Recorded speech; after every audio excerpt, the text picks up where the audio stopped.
Assalamualaikum warahmatullahi wabarakatuh. Salam sejahtera. Bertemu kita dalam kuliah TS25, khususnya untuk modul 2. Kalau tuan-tuan ingat, ketika modul 1 dahulu, saya telah berhenti setakat kuliah yang ke-12. Hari ini saya akan sambung kuliah yang ke-13 yang bertajuk Pengupayaan Pemimpin Pertengahan ataupun MLT, Middle Leaders Team. Tuan-tuan sekalian, jangan lupa mohon subscribe dan juga like video saya ini supaya kita sama-sama berkongsi bahan-bahan itu nanti. Baik. Kandungan modul 2 mengandungi 13 kuliah semuanya. Kita bermula dengan kuliah 13, iaitu Pengupayaan Pemimpin Pertengahan MLT dalam konteks bimbingan instruksional. Kuliah yang ke-14 ialah Data Pemacu Transformasi, iaitu analisis big data di sekolah. Kuliah yang ke-15 berkaitan dengan data pemacu transformasi lagi, tapi kita fokus kepada kitaran data. Kuliah yang ke-16 adalah analisis data untuk intervensi. Di situ tuan-tuan akan saya bimbing bagaimana nak membina RCA dan juga PDCA. Seterusnya kuliah yang ke-17 kita akan bergerak kepada penyediaan perancangan strategi organisasi ataupun kita panggil sebagai PSO. Dan kuliah yang ke-18 saya perincikan lagi, iaitu pelan strategi dalam PSO. Pelan strategi dalam PSO. Kemudian kuliah yang ke-19 berkaitan dengan pelan taktikal dalam PSO. Di sinilah tuan-tuan akan jumpa dengan PINTAS. Apa dia PINTAS? Iaitu pelan intervensi transformasi sekolah. Seterusnya saya akan kembangkan kepada kuliah yang ke-20, iaitu pelan operasi dalam PSO. Di sini tuan-tuan akan jumpa pula dengan OPPM, iaitu One Page Project Manager. Kuliah yang ke-21 berkaitan dengan PLC, Professional Learning Community, dan juga yang terbaru yang kita panggil sebagai Professional Learning Network ataupun PLN, di mana saya akan berkomunikasi berkaitan dengan konsep dan juga amalan di sekolah. Seterusnya kita masuk pada kuliah yang ke-22, iaitu bagaimana kita nak laksanakan PLC dalam bentuk learning walk. Kemudian kita akan sambung kepada kuliah yang ke-23, masih PLC, iaitu lesson study. Kemudian kita pergi kuliah yang ke-24, PLC video critics dan juga teacher sharing session. Dan akhir sekali kita pergi kepada kuliah yang ke-25, iaitu masih di bawah PLC yang berkaitan dengan pembudayaan dialog prestasi. Jadi semua sekali kalau kita campur dengan kuliah dalam modul 1 dengan modul 2, dia sudah berada sejumlah 25 siri kuliah semuanya. Baik, tuan-tuan sekalian, dalam kuliah ini saya ingin fokus kepada dua perkara, iaitu yang pertama, peserta dapat memahami kepentingan mengupayakan pemimpin pertengahan sekolah MLT sebagai penggerak inisiatif projek TS25. Kita kena faham bahawa MLT sebagai penggerak setiap projek TS25 yang kita rancang di sekolah. Kemudian peserta juga dapat merancang dan melaksanakan proses pengupayaan. Bagaimana kita sebagai SLT mengupayakan MLT kita dalam konteks bimbingan instruksional yang dipanggil sebagai instructional coaching yang dikemukakan oleh Jim Knight. Ingat kan, kita akan gunakan model Jim Knight di sini. Jadi tuan-tuan sekalian, middle leader sangat penting di sekolah. Kita sendiri tidak berupaya untuk melaksanakan segala projek TS25 di sekolah tanpa bantuan middle leaders. Okey. Mengikut Maxwell, 99% kepimpinan berlaku bukan dari pihak atasan, tetapi datang daripada peringkat pertengahan organisasi. Jadi kita ni sebagai pengeraju 1% sahaja. 99 lagi digerakkan oleh siapa? Digerakkan oleh middle leader. Harvey pula, dia kata pemimpin sangat penting. Adalah jelas bahawa sekolah memerlukan seorang pemimpin yang mempunyai visi yang jelas, tetapi akhirnya pemimpin pertengahanlah yang akan melaksanakan visi tersebut. Kita merancang, PGB merancang, tetapi yang melaksanakannya adalah middle leaders ataupun pemimpin pertengahan. Bila tuan-tuan sekalian, seterusnya Maxwell juga mengemukakan satu teori yang kita panggil sebagai 360 darjah, kepimpinan 360 darjah. Okey. Dalam konteks ini ada 3 peringkat. MLT berfungsi sebagai pemimpin 360 darjah dalam konteks 3 peringkat. Pertama, prinsip lead up, iaitu MLT memimpin dan memenangi pegawai atasan. Maknanya pengetua lah tu. Yang ketiga, prinsip lead across, memimpin dan memenangi rakan sekerja. Itu penting ya. Dan akhir sekali ialah prinsip lead down, iaitu memimpin dan memenangi pegawai bawahan. So ada 3 level peranan MLT tadi. Untuk memenangi pegawai atasan, iaitu pengetua, untuk memenangi rakan sekerja sama-sama level, dan juga untuk memenangi pegawai bawahan yang dikawal olehnya. Ini kita panggil sebagai kepimpinan 360 darjah. Jadi setiap MLT perlu diupayakan bagaimana nak memenangi atasannya, bagaimana nak memenangi rakan sekerjanya, bagaimana nak memenangi pegawai bawahannya. Baik, tuan-tuan sekalian, di sekolah kita, pemimpin pertengahan tadi yang saya sebutkan tadi, dia bertindak sebagai penggerak. Di bawah tu ya, dia bertindak sebagai penggerak. Sama ada KB, ketua bidang, sama ada KP, ketua panitia, sama ada SU, dia berfungsi sebagai penggerak segala projek yang kita telah rancangkan berkaitan dengan TS25. Kemudian naikkan sikit lagi, atas sikit lagi, yang kita panggil sebagai SLT, yang terdiri daripada GPK, itu semua sebagai pembimbing. Dan naik atas lagi, kita sebagai PGB, kita panggil sebagai peneraju. Jadi peneraju turun kepada pembimbing, turun kepada penggerak. Di sinilah peranan yang paling besar, iaitu untuk kita menggerakkan segala aktiviti di peringkat sekolah. Baik. Jadi dalam konteks ini, PGB haruslah memilih siapakah MLT untuk kita lantik di peringkat sekolah sebagai penggerak tadi, berdasarkan kepada kekuatan, berdasarkan kepada kelebihan yang ada di peringkat sekolah masing-masing. Misalnya dari segi ketua bidangnya, ketua panitianya, dari segi guru cemerlangnya, dari segi SU yang terlibat, dan lain-lain yang boleh kita fikirkan untuk kita jadikan dia sebagai tim penggerak di peringkat sekolah. Ini salah satu contoh lah, tuan-tuan tengok ya. Baik. Kemudian fungsi. Apakah fungsi yang dimainkan oleh MLT tadi? Saya ringkasnya kepada fungsi 3P. 3P, iaitu penggerak, pembimbing dan pendorong. Setiap SLT mesti memainkan peranannya sebagai penggerak, pembimbing, pendorong.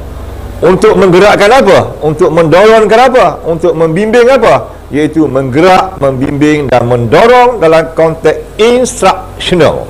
Yang paling penting sekali ialah instructional, untuk menjayakan PDPC yang bertunjangkan kepada PAK 21.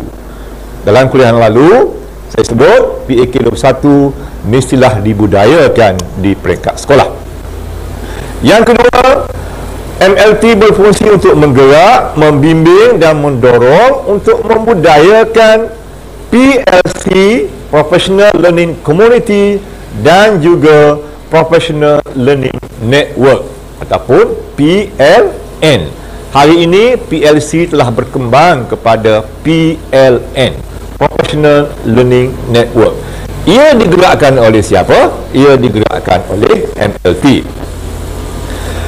Yang ketiga, menggerak, membimbing dan mendorong untuk menjayakan PBD. Yang keempat, menggerak, membimbing, mendorong untuk membudayakan KEBAT, kemahiran berfikir aras tinggi. KEBAT hari ini bukan sahaja dalam PDPC, tapi ia telah dilebar luaskan kepada KEBAT dalam co-curriculum, KEBAT dalam bina upaya, KEBAT dalam kepimpinan, KEBAT dalam sumber dan sebagainya. Semuanya itu digerakkan oleh MLT. Kemudian MLT juga menggerak, membimbing dan mendorong untuk membudayakan STEM, Science, Technology, Engineering and Mathematics. Akhirnya menggerak dan mendorong dan untuk guru-guru melaksanakan pintas dan juga OPPM yang telah dirancang oleh SLT. Jadi ada 7 aspek semua yang perlu dijalankan oleh MLT kita supaya semua pergerakan aktiviti yang berada di bawah OPPM itu nanti berjalan dengan lancar. Jadi bagaimana kita sebagai SLT, sebagai PGB untuk mengupayakan MLT kita di peringkat sekolah? Ini yang dicadangkan oleh JIMNITE yang dipanggil sebagai bimbingan instruksional ataupun instructional coaching. Jadi mengikut JIMNITE, JIMNITE kata bimbingan instruksional itu melibatkan 3 peringkat, iaitu peringkat identify, peringkat learn dan juga peringkat improve. Ada 3 peringkat ni, identify, learn dan improve. Bimbingan instruksional itu bermakna ia melibatkan coach dan coachee yang bertindak sebagai rakan kongsi pembelajaran. Bertujuan untuk apa? Bertujuan untuk membantu meningkatkan kualiti PDPC guru. Maknanya di sini PGB, SLT bertindak sebagai coach dan coachee-nya ialah MLT kita tadi.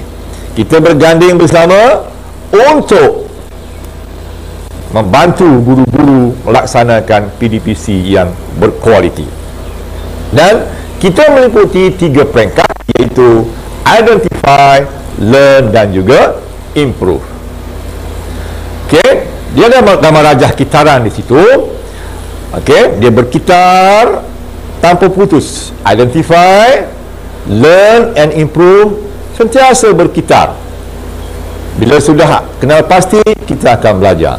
Sudah belajar, kita akan improve. Kemudian kenal pasti pula aspek yang lain. Belajar, improve. Kenal pasti pula aspek yang lain, belajar dan improve. So, kitaran tadi tidak putus. Inilah yang diutarakan oleh JIMNITE. Baik. Jadi, apakah yang nak dipelajari, yang nak dibimbing di dalam bimbingan instruksional? Ada 15 item semua. Jadi kalau kita laksanakan ini sebagai satu budaya, tuan bayangkan 15 perkara ini dibudayakan di sekolah. Sudah pastinya PDPC guru akan jadi berkualiti. Apakah elemen-elemennya? Yang pertama, bimbingan instruksional untuk mereka bentuk PDPC ataupun merancang RPH yang menepati kehendak PAK 21. Yang kedua, bimbingan untuk set induksi. Di situ kita akan bimbing MLT kita untuk membina objektif pembelajaran dan juga kriteria kecayaan. Seterusnya, bimbingan untuk persekitaran pembelajaran yang positif, bimbingan kawalan kelas, bimbingan penyampaian guru dalam 3-part lesson, bimbingan guru sebagai pembimbing murid dalam PDPC, bimbingan guru sebagai pendorong dalam PDPC, bimbingan penggunaan sumber pendidikan dan juga elemen merentas kurikulum (EMK), bimbingan kemahiran komunikasi berkesan dalam PDPC, bimbingan aplikasi pembelajaran terbeza, bimbingan teknik penyoalan, aplikasi kebat serta alat berfikir, bimbingan aplikasi CLS, Collaborative Learning Structure. Dalam PDPC, kalau tuan-tuan tengok, lebih kurang ada 116 jenis aktiviti murid yang boleh kita gunakan di peringkat sekolah. Bimbingan aplikasi digital tool, bimbingan murid sebagai pembelajar aktif, 4K1N, soft skill dan nilai murni. Akhirnya bimbingan guru sebagai penilai ataupun pentaksir dalam konteks PDP. Maknanya 15 ini merupakan elemen yang holistik terangkum dalam proses PDPC itu. Jadi kalau kita boleh budayakan yang ini di sekolah, insya-Allah kita akan berjaya melahirkan PDP yang berkualiti. So, saya kembangkan kepada peringkat kepada teori Jim Knight tadi, model Jim Knight tadi, the impact circle.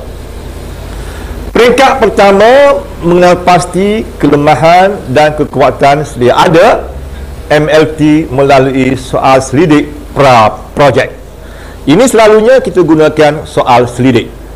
Soal selidik, kuesioner yang boleh kita bina melalui Google Form pada hari ini, ya. Dan kita analisis bersama dapatan soal selidik tersebut untuk mengenal pasti apakah kelemahan, kekuatan sedia ada bagi setiap SLT. Setelah itu, setelah kita kenal pasti apa yang lemah, apa yang kuat, maka PGB sebagai coach menjadi rakan pembelajaran. Okey, membimbing coach kita tadi, MLT kita tadi, untuk meningkatkan kekuatannya, meningkatkan kelebihannya melalui PLC Learning Walk yang dibuat secara bersama-sama. PLC Video Critics juga dibuat secara bersama-sama. Menyelia PDPC guru juga dibuat secara bersama-sama. Kemudian melaksanakan analisis data, kelebihan dan kekuatan daripada PLC, daripada penyeliaan yang juga dibuat secara bersama-sama. Jadi konsep kebersamaan itu haruslah kita pegang, ya. Dia bukan secara vertical relation, tetapi dia bersifat horizontal relation. Akhirnya PGB dan juga MLT membuat improve, peningkatan, iaitu membuat refleksi, menilai kembali di tahap mana kemahiran SLT kita, MLT kita, dan akhirnya dia akan membuat penambahbaikan terhadap apa yang lemah tadi dan diaplikasikan semula kepada pusingan berikutnya. Inilah yang dikatakan sebagai the impact circle. Identify, learn, improve. Baik. Jadi di peringkat identify, kita boleh bertanya beberapa soalan yang berkaitan dengan apa yang telah sedia ada dalam diri SLT itu tadi. Dalam diri MLT itu tadi. Misalnya soalan yang berkaitan dengan sejauh mana anda faham tentang bimbingan instruksional. Sejauh mana anda berupayaan untuk melaksanakan bimbingan instruksional kepada guru-guru di bawah panitia anda. Adakah anda yakin untuk melaksanakan bimbingan instruksional kepada guru-guru masa kini? Adakah anda mampu dan yakin untuk membimbing guru-guru menyediakan RPH? Sejauh mana anda mampu dan yakin untuk membimbing guru-guru menulis, mempamer dan menilai objektif pembelajaran serta kriteria kejayaan? Ini semua akan dijawab dengan tulus oleh MLT kita supaya kita boleh nilai di mana tahap mereka berada. Saya sambung lagi. Soalannya, sejauh manakah anda boleh membimbing guru-guru panitia anda untuk menyediakan stek induksi, permulaan PDPC yang berkesan dan menarik? Sejauh manakah anda boleh menilai aktiviti pembelajaran murid dalam 3-part lesson? Sejauh manakah anda mampu untuk memberikan hikmat bimbingan kepada guru-guru di bawah panitia anda bagi mewujudkan persekitaran pembelajaran bermakna? Sejauh manakah anda boleh membimbing guru-guru untuk mengawal kelas? Sejauh manakah anda boleh membantu guru-guru anda untuk melaksanakan tugasnya sebagai pembimbing yang berkesan terhadap anak muridnya. Yang ke-11, sejauh manakah anda boleh membantu guru-guru anda untuk melaksanakan tugasnya sebagai pendorong yang berkesan terhadap pelajar dalam proses pembelajarannya. Sejauh manakah anda boleh menilai wujudnya elemen merentas kurikulum.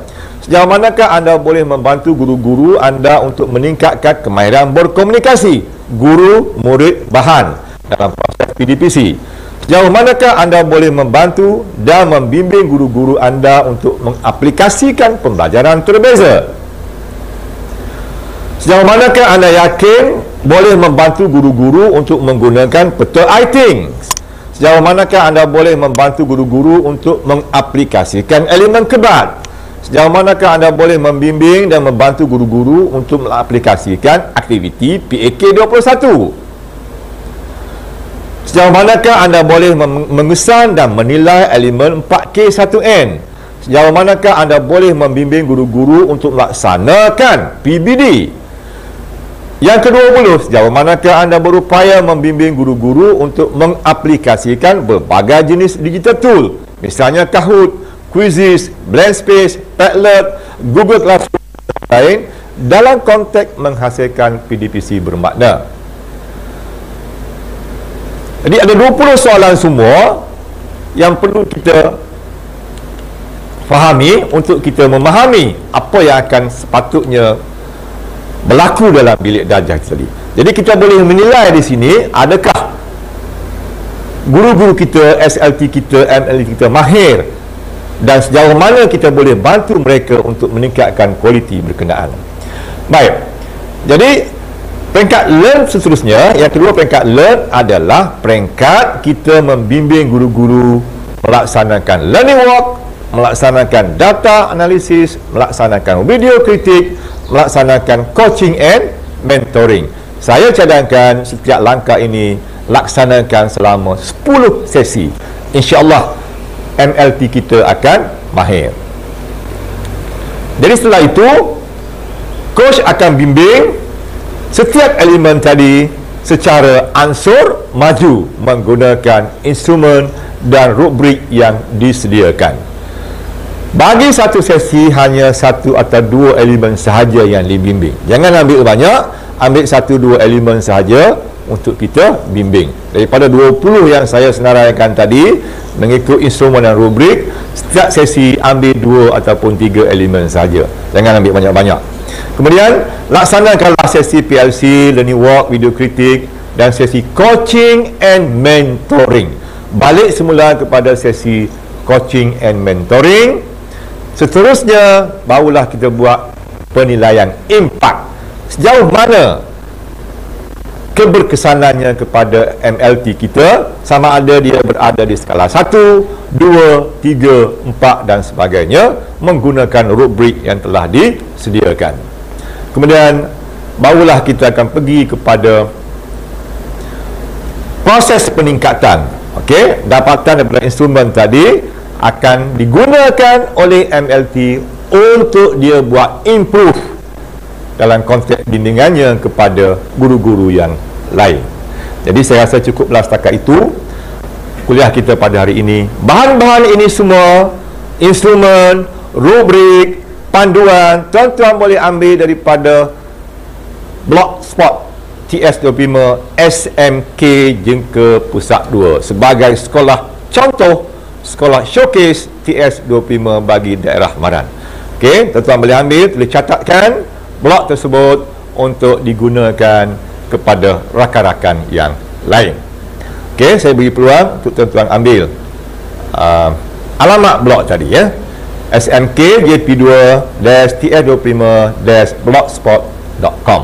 InsyaAllah segala bahan yang berkaitan dengan TS25 tuan-tuan akan dapati di sana. Jadi saya cukupkan di situ untuk kuliah saya pada hari ini. Ini semua bahan-bahan yang akan ada dalam Blogspot itu nanti. Sekian, wabillahi taufiq wal hidayah. Wassalamualaikum warahmatullahi wabarakatuh. Selamat mengupayakan SLT dan MLT kita supaya dia benar-benar menjadi penggerak TS25 yang hebat. Okey, jangan lupa subscribe. Sekian, assalamualaikum warahmatullahi wabarakatuh.